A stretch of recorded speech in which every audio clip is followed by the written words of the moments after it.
j'ai terminé ma journée et je voudrais m'assurer de tout bien avoir fait au niveau comptable. Donc je vais commencer par contrôler la caisse le soir. Je vous invite à voir la vidéo qui vous indique comment vérifier les recettes du soir. Je viens ici sur le petit dollar, je vais vérifier tous mes règlements de la journée. Donc par défaut, ça va se positionner ici sur tous les règlements de la journée. Et comme l'indique la vidéo, je suis venue pointer au fur et à mesure les différentes cartes bancaires, les différents types de règlements que j'ai reçus dans la journée. Ici, je me rends compte qu'il me reste un ticket de carte bancaire supplémentaire. Et je me demande pourquoi il n'est pas présent dans ma comptabilité. Donc très probablement, visiblement, j'ai oublié d'enregistrer un règlement d'une des visites de la journée. Donc pour rechercher ce règlement, je vais venir ici sur la gauche dans l'historique historique des consultations et des ventes, puisqu'il pourrait s'agir soit d'une consultation, soit d'une vente qui est concernée. Et là, effectivement, je me rends compte que j'ai un ticket de carte bleue de 120 € qui correspond comme par hasard à cette castration de chat ici qui est notée comme non réglée. Donc ce que je vais pouvoir faire, c'est que je vais ici cliquer sur cette visite.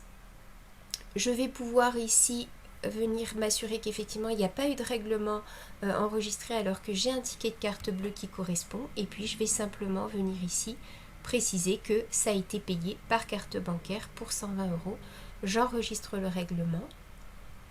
La facture va être éditée dans la foulée et comme un règlement est associé, elle se clôture également dans la foulée. Donc si je revenais ici sur mes règlements du jour, je vais voir cette fois que j'ai bien un ticket de carte bancaire que je dois avoir en supplément. C'est bien ça, donc je n'ai plus qu'à le pointer.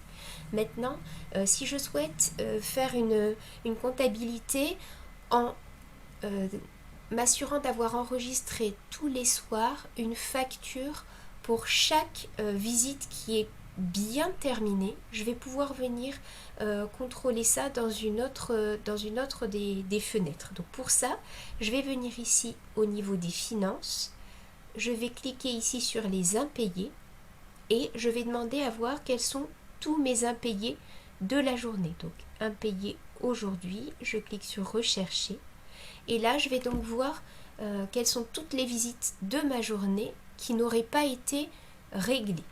Donc j'ai ici un impayé de 85,20, un de 89 et un de 108,80. Si je regarde le détail ici pour ces impayés, j'en ai deux qui ont une facture existante. Donc la visite n'a pas été payée mais j'ai bien établi une facture et comme la consultation était complètement terminée, j'ai validé une facture et la facture existe déjà.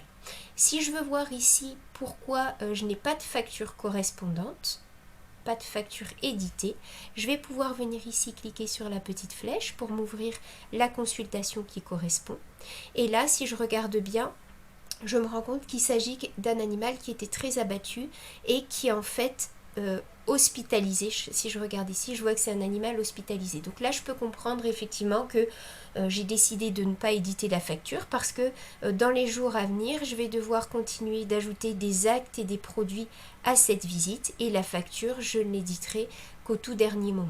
Donc ce tableau précédent que je vous montrais va vous permettre de regarder en fait chacune des visites qui n'auraient pas pour lesquelles j'aurai un impayé et de m'assurer si c'est bien volontairement que je n'ai pas édité de facture puisqu'effectivement ce serait des cas particuliers comme un animal hospitalisé et donc je ne souhaite pas éditer la facture dans la foulée ou alors un propriétaire qui aurait plusieurs animaux et puis qui voudrait une facture unique et dans ce cas-là je vais attendre effectivement d'avoir traité tous les animaux dans la semaine pour éditer une facture unique pour ce client-là, ou alors encore le cas d'éleveurs ou de refuges qui paieraient leur facture à un certain moment du mois et donc pour lesquels on laisse volontairement, on n'édite pas les factures au fur et à mesure puisqu'on fera une facture groupée à la fin de tous les soins pour ces animaux.